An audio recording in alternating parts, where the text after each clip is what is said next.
तुम्ही माझा आदर करून आपण हजर राहिलात आणि सोशल मीडियाच्या माध्यमातून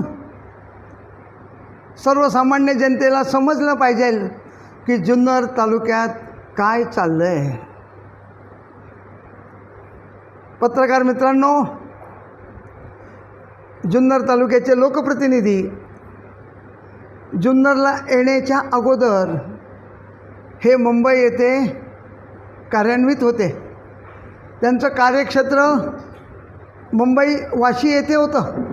वाशीमध्ये ते काय करायचे? फ्रूट मार्केटमध्ये दलाली. माझेही सासरे दलाल होते. मी त्यांच्या सानिध्यात होतो. शेतकऱ्याचा माल मार्केटला जायचा. 100 रुपयाची जर विक्री झाली असेल तर त्याची पट्टी 80 रुपयाची बनवायची. म्हणजे 100 रुपयातले 20 रुपये बाजूला ठेवायचे. 80 रुपयाच्या पट्टीमध्ये 60% कमिशन लावायचं आणि शेतकऱ्याला ती पट्टी द्यायची. म्हणजे 100 रुपयामध्ये 27 रुपये असे बाजूला करायचे. आजही तीच परिस्थिती जुन्नर तालुक्यात हे महाराज करत आहेत. त्यांनी परवा वक्तव्य केलं ओतूरमध्ये उद्घाटन करत असताना.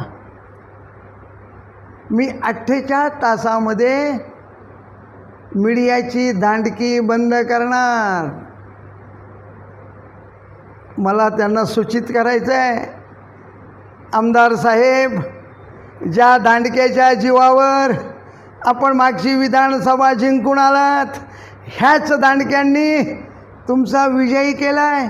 तुमच्या सर्व बातम्या केलात, सर्वसामान्य जनतेपर्यंत तुमची बातमी पोचवली आणि त्याच दांडक्याच्या मुळावर आपण आता उठलात काय? RTIचे कार्यकर्ते घरी खायला नाही म्हणतात आणि सर्वसामान्य जनतेला सांगतात की हे लोक ब्लॅकमेल करतात. मी लोकप्रतिनिधींना आव्हान करतो आहे, आमदार साहेब, RTIचा कोण कार्यकर्ता आहे त्याचं नाव सांगा. तो कुणाला ब्लॅकमेल करतो आहे त्याचं कार्यक्षेत्र सांगा. कुणावर तरी शिंतोडे उडवू नका. जर तुमच्याकडे खरोखर पुरावे असतील तर तुम्ही त्यांच्यावर शिंतोडे उडवा. मीडियाच्या लोकांना म्हणताय सकाळी तुम्ही मातीची बातमी करता आणि संध्याकाळी पॉकेट घेता. कोणी घेतलं आहे व पॉकेट? कुठल्या मीडियावाल्याने पॉकेट घेतलं आहे? मातीचे, वाळूचे, मुरमाचे धंदे करणारे कोण आहेत हे जुन्नर तालुक्याच्या जनतेला सर्वांना माहीत आहे की याच्या मागे करता करवता आका कोण आहे. ह्या आकाचा वरदहस्त कोणाला आहे? जुन्नर तालुक्याची जनता सुज्ञ आहे. त्यांना सांगायची गरज नाही. आमदार साहेब, अजूनही वेळ गेलेली नाही. बोलताना तारतम्य ठेवा, भान ठेवा. कुणावर शिंतोडे उडवताना विचार करा. आपण एक काचेच्या घरात राहताय, काचेच्या घरात राहून दगडी मारू नका.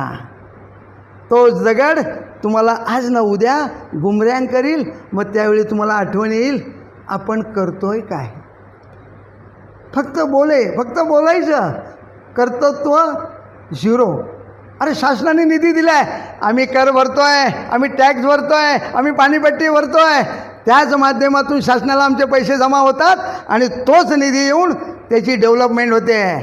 आमदार साहेब, आपण नवीन काही करत नाही. आणि डॉक्टर बाबासाहेब आंबेडकर यांनी संविधानाने दिलेला अधिकार, त्या अधिकारावर गदा आणण्याचं काम जुन्नर तालुक्याचे आमदार करतात. पण आम्ही त्यांना घाबरणार नाही. त्यांच्या दमबाजीला घाबरणार नाही, त्यांच्या दादागिरीला घाबरणार नाही, त्यांच्या गुंडागर्दीला घाबरणार नाही. आमचा लढा आम्ही असाच शेवटपर्यंत चालू ठेवणार आहोत. आम्ही कुठे चुकलो असेल तर जरूर तुम्ही आम्हाला दाखवा की तुम्ही चुकीचं करताय. पण तुम्ही 100 वेळा चुकताय. आमचा माणूस एखाद्या वेळी चुकला असेल त्याला डोक्यावर घेऊन तुम्ही आपटताय. मग तुम्ही 100 चुका करता त्यावेळी काही नाही का? वाणीसाहेब, शिवजयंती झाली, माहितीच्या अधिकारात मी माहिती प्राप्त केली. या माहितीमध्ये 5 कोटी रुपये खर्च झाले. शिवजयंतीला जुन्नर तालुक्यात 5 कोटी रुपये खर्च झाले. शासनाने ते पैसे अजून अदा केलेले नाहीत, पण खर्च दाखवला आहे. त्यांनी एजन्स्या नेमल्या 27. ह्या 27 एजन्स्यांना ते काम दिलं. मग प्रत्यक्षात 5 लाख रुपये खर्च झालेत का? 5 लाख रुपयाचं त्यांनी संपूर्ण कार्यक्रम केला का? 5 कोटी रुपयांचे निधीचा वापर योग्य झाला का? झाला नाही. त्यांनी सांगावं मीडियासमोर की मी 5 कोटी रुपये खर्च केले. कुठे खर्च केले? कसे खर्च केले?